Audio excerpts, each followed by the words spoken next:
जय हिंद defence aspirants, welcome back again. This is Divyanshu Pandey.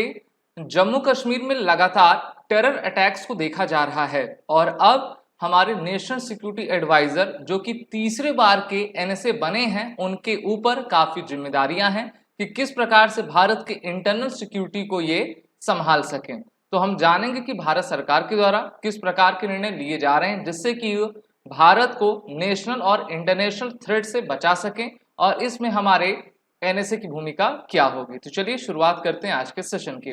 जैसा कि हम सभी जानते हैं कि 13 जून 2024 को भारत सरकार के द्वारा और भारत सरकार की जो appointment committee of the cabinet, जिसको हम एसीसी कहा करते हैं, उनके द्वारा भारत के रिटायर्ड आईपीएस ऑफिसर और अभी के एनएसए अजीत डोवाल को फिर से एक बार के लिए तीसरी बार एनएसए की आपकी कुर्सी दी गई है, जिससे कि वो इफेक्टिवली तरीके से भारत की सिक्योरिटी कर सकें नेशनल और इंटरनेशनल थ्रेट से।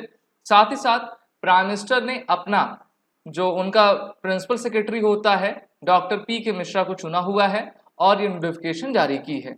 इसी नोटिफिकेशन में ये भी कहा गया है कि जो अजीत डोवाल हैं उनको कैबिनेट मिनिस्टर का रैंक फिर से आपकी दी जाती है, तो ये भी काफी बड़ी खबर है।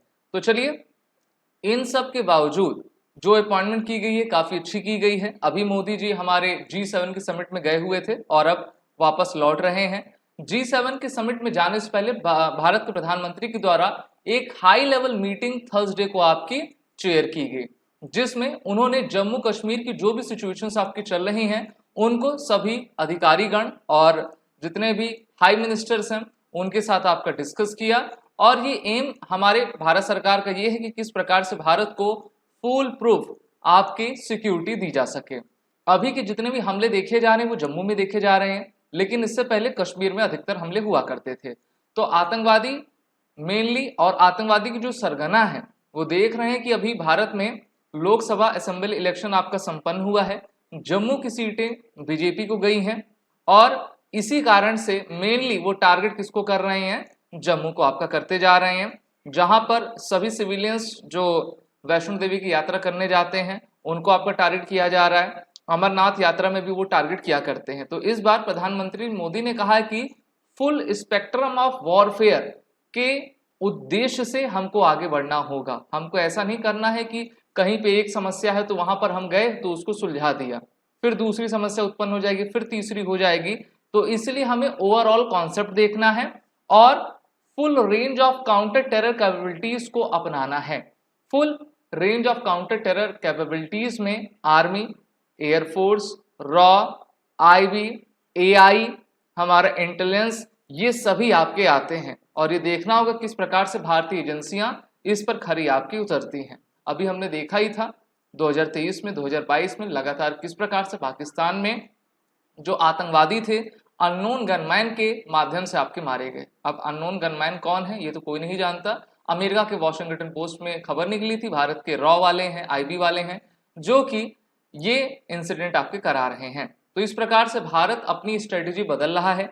भारत अब ऑफेंसिव मैकेनिज्म के साथ आगे बढ़ रहा है, क्योंकि डिफेंसिव होके हमने काफी देख लिया है। 2014 से लेकर 2024 तक का जो वक्त था, भारत अपने इंटरनल सिक्योरिटी काफी हमने चाक चौबंद रखी है और छुटपुट घटना दो चार को छोड़ दें तो पूरे भारत में हम कहीं नहीं देखे कि किसी प्रकार का बॉम्ब विस्फोट आपका हुआ हो। वहीं पर प्रधानमंत्री नरेंद्र मोदी ने कहा कि हमको रिस्पॉन्सिव और कोऑर्डिनेटेड एक्शन को करना चाहिए।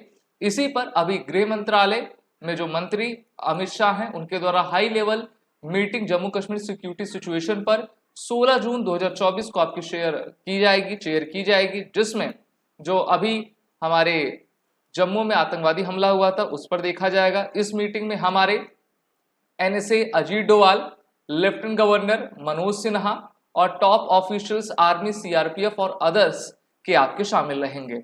अभी हमने काफी दुर्दांत हमला देखा था जिसमें आतंकवादियों के द्वारा एक कायराना हरकत की गई, जिसमें हमारे 9 सिविलियंस मारे गए, 33 घायल हुए और ये जो बस थी वो शिवखोड़ी से वैष्णो देवी की तरफ जा रही थी, जिसमें लोग सवार थे और 6-7 आतंकवादियों ने अंधाधुंध आपकी फायरिंग की।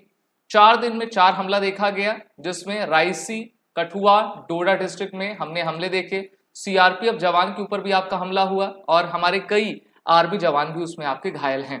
तो ये जो आपकी चीजें हो रही हैं वो ये दिखाता है कि आतंकवादियों में हताशा और निराशा का भय है।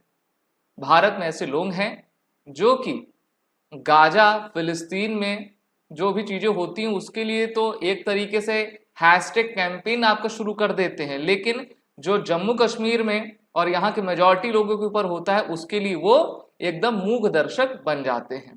तो इसीलिए कहते हैं ना, दुश्मन सिर्फ बाहर नहीं, दुश्मन अंदर भी है। तो इस प्रकार से अभी 2 पाकिस्तानी सस्पेक्टेड जो टेररिस्ट थे उनको आपका एनकाउंटर में मारा भी गया है, उनसे काफी बड़ी मात्रा में एम्यूनिशंस उनके जब्त भी आपके किए गए हैं। अभी जो मोदी जी कह रहे हैं कि फुल स्पेक्ट्रम ऑफ वॉरफेयर हम करेंगे, उसका मतलब क्या होता है? अभी हमारे मेनली 2, वैसे तो बहुत सारे दुश्मन हैं, लेकिन जो हमको आंखों से दिखते हैं वो हमारे 2 पड़ोसी दुश्मन हैं जिनका नाम है चीन और पाकिस्तान। इनसे हम युद्ध भी कर चुके हैं और लगातार ये हमको आपका थ्रेट भी दिया करते हैं।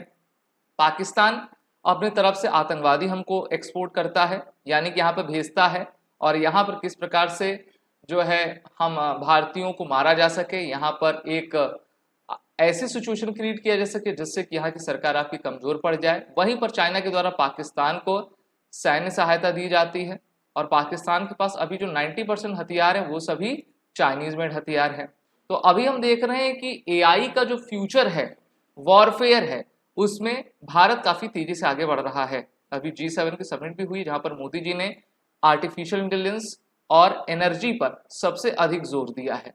तो इसलिए भारत चाहेगा कि जो फुल स्पेक्ट्रम ऑफ वॉरफेयर है, चाहे हमको दूसरे देश में घुस के मारना पड़े या कोई भी कार्रवाई करनी पड़े, तो इन सभी का उपयोग हम करें और अपने देश के नागरिकों को, अपनी अस्मिता, सुरक्षा, अखंडता को बचाते जाएं। आपका क्या मत है? कमेंट बॉक्स में जरूर कमेंट करिए। वीडियो अच्छी लगी तो इसको लाइक शेयर जरूर कर दें। These are the courses run by the SSB crack exam wonder series, सभी कोर्सेज के अवेलेबल हैं। फॉर इट 10 कोड का यूज कर लें जिससे कि आपको 10% का फ्लैट डिस्काउंट हमारे सभी कोर्सेज में एडमिशन लेते वक्त मिल जाए। जय हिंद। अगर आप एक डिफेंस एस्पिरेंट हैं और SSB interview, NDA, CDS, AFCAT जैसे एग्जाम्स के लिए प्रिपेयर कर रहे हैं तो आप एसएसबी क्रैक एग्जाम्स के कोर्स को चेक करना ना भूलें। आप हमारी लर्निंग एप्लीकेशन को गूगल प्ले स्टोर से भी डाउनलोड कर सकते हैं।